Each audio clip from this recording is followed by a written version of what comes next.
Let's work on today's technique. For more information, click on the link below. Welcome to GoodKnit Kisses. We're all about helping you stitch your love and love your stitches.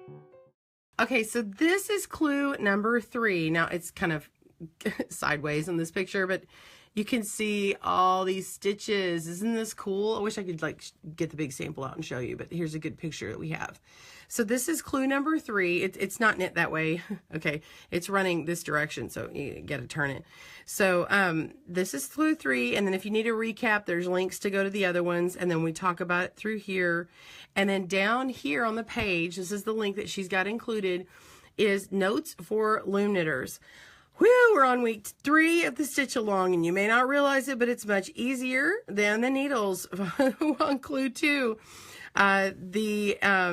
The knit one below stitch is easy work on the loom, but it takes skill and concentration to work on the needles. But you got to enjoy that, not so much, not so bad as the needle knitters, because it was super easy on the loom. So what's even easier is this week, and we're working with 2 colors, yes, at the same time. So we're now working in 2 colors, and you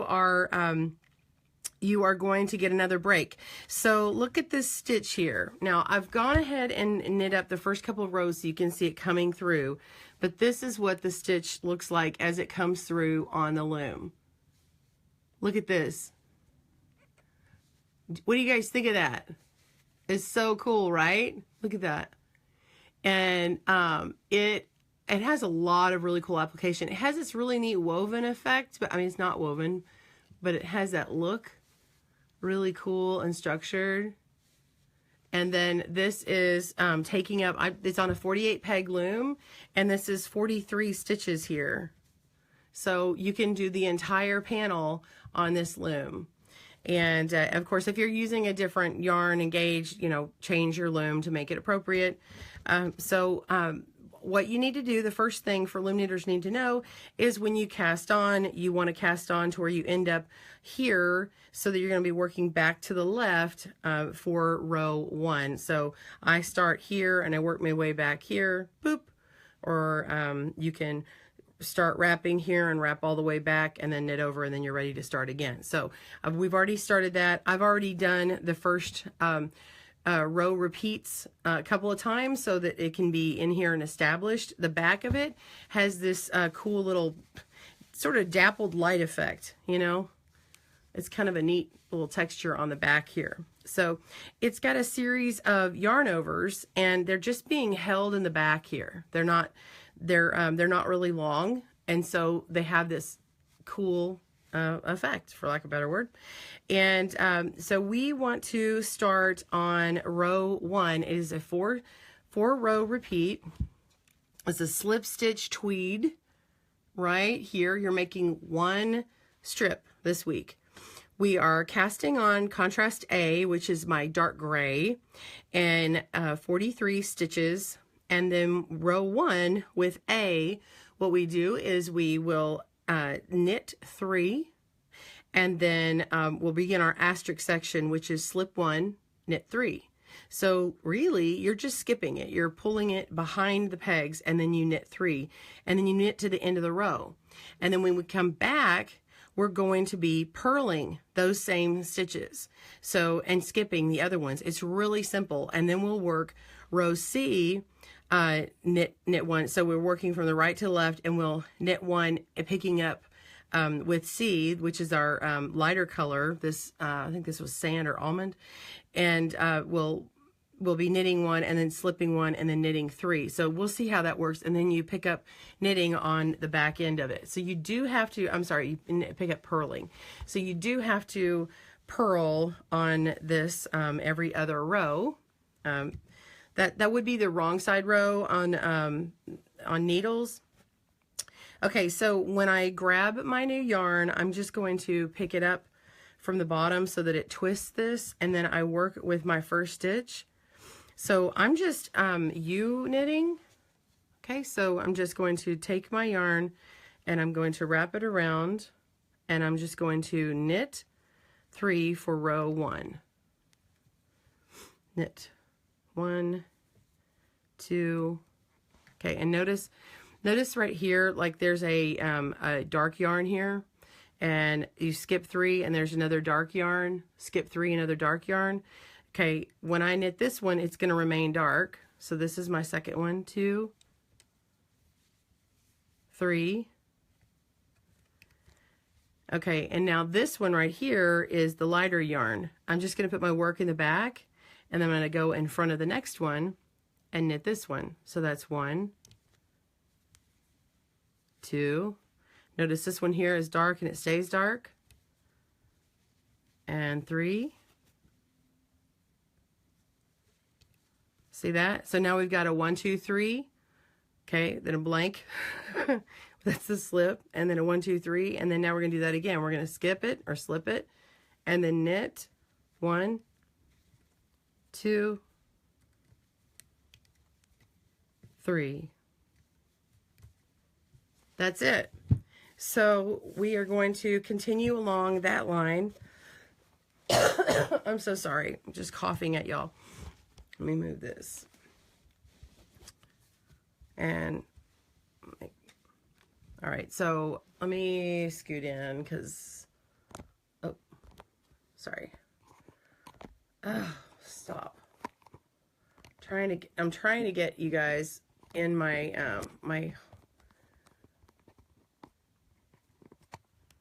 it's not, I'm having a technical difficulty. Okay. So we're going to slip and knit 3, 1, 2, 3, slip, 1, 2, 3, slip, 1, 2, 3. So when I say slip, you see me go to the back. We're not slipping with the yarn in front. We're not picking it up and doing anything like that. So it's just like a dance.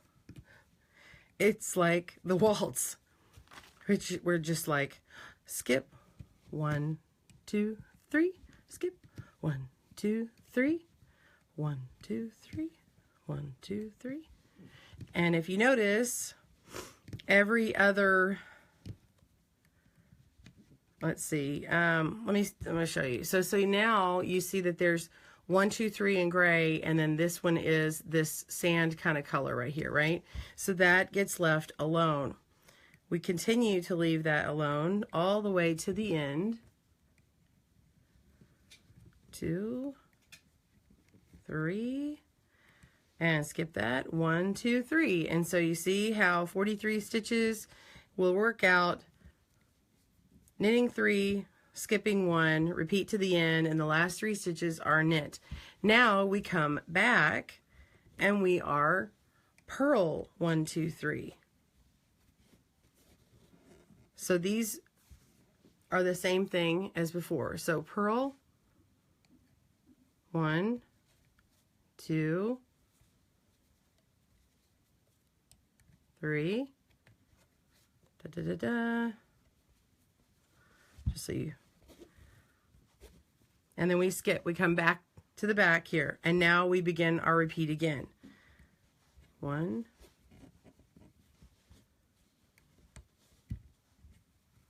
2,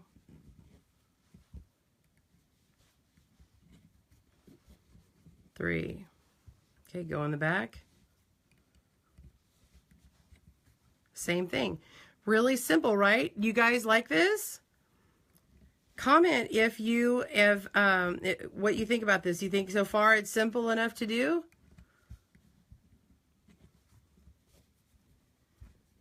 So we've got clue number 3 here on the loom, and if you've been watching in the last few broadcasts, last week we did a demo on clue number 2, and the week before we did a demo on clue number 1. And it is not too late to join us. The loom knitters are doing real well, and it's really nice because this yarn can be very consistent on the loom. It's your stitches aren't getting pulled quite so much. If you are using a smaller gauge yarn, you need to change the loom you're using, unless you have like a kiss loom, which is an adjustable gauge, and then in which case you want to remove some washers or make sure that you're in the right loom for that. All right, we are halfway here. I wanted you to see it in its full force. I didn't want you to see a little sample today. So do you guys like seeing this all on like what your sample will look like instead of a smaller one this week? I hope you like it. I like seeing how they come along like this. I know I was kind of making some smaller abbreviated ones. The last 2 weeks I did talk about some cast-ons and everything. I don't want to bore y'all going over that again. So all right, I really love this one so much. It's like one of these new favorite stitches. Like it's been there, just never done it before. And I'm excited about it. I'm sorry. I'm going to take a little coffee break here for a second. If you're just joining on and you notice it sound weird, it's because I've been sick.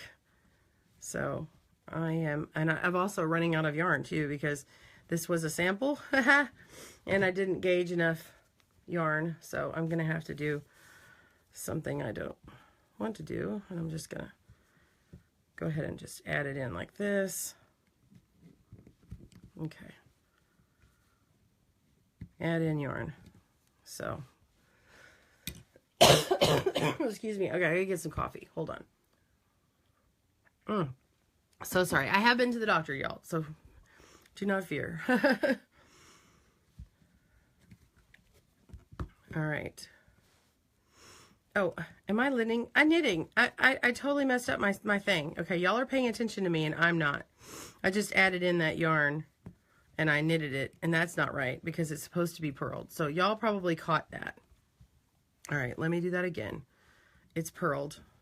See? I'm very distracted. Slap my hand. All the people who commented on it and said, she's not purling. Okay, you hold it in the back. Purl. We are purling on the even rows, and my even rows are going left to right, and we're knitting on the odd rows, which are right to left. All right, and then we're going to change color, but we don't cut anything. So coming to the end here, I'm going to purl this last stitch here. All right. And now I'm just going to grab my yarn from the bottom. See how that works? And I'm just twisting it up the side. See that? It just twists up the side when I continuously pull it in the same way each time. So I'm going to work my first stitch, which is knit 1. So with C, this is my contrast C color, which is a nice contrasting color, and yours may not be, but I'm going to knit that stitch, and now I'm going to slip behind this gray. Now, did you notice in the first row I said, you notice how this gray is gray? It doesn't change here. When you come here, you'll see that this sandy color is going to remain the same as well. And then we come down here, there's a gray over here that's not going to get changed either. So you're going to see this pattern continue and develop. Let's see, we're going to knit 1, 2, 3, slip behind the peg, knit 1, 2, 3, slip behind the peg, knit. You see that happening there?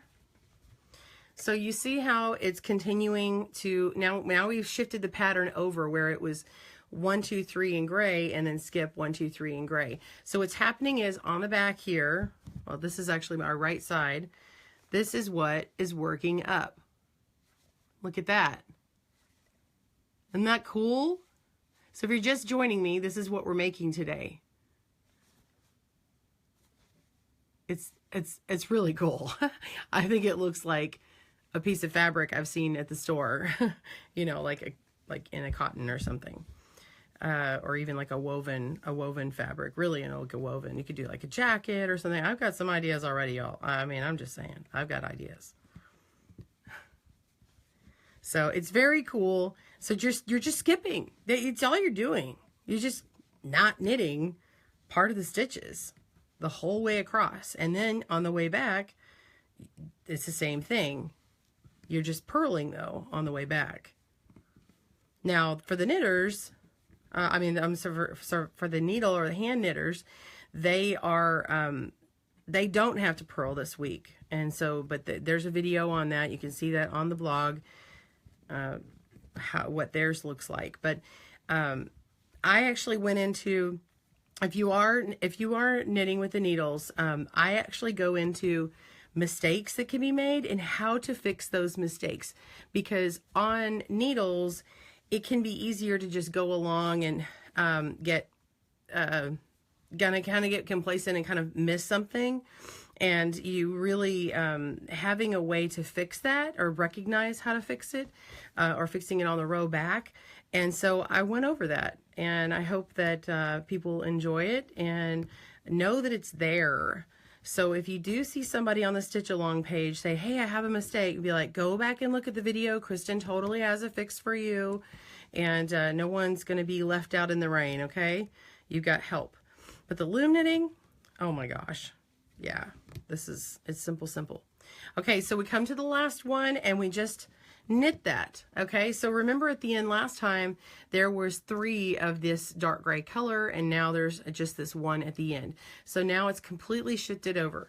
All you do for row 4, you work your way back, and you are purling the same stitches you just did. So just purl and then slip it to the back, and then purl 1, 2, and 3, and then slip it to the back. Okay, that's it. And you just continue on to the very end, and then you'll have an end peg here that gets it with that one, and then you begin again with A, and you can just rewind this video back later on the replay. So it's pretty awesome. Thanks for joining us today, where we help you stitch your love and love your stitches. See you again soon.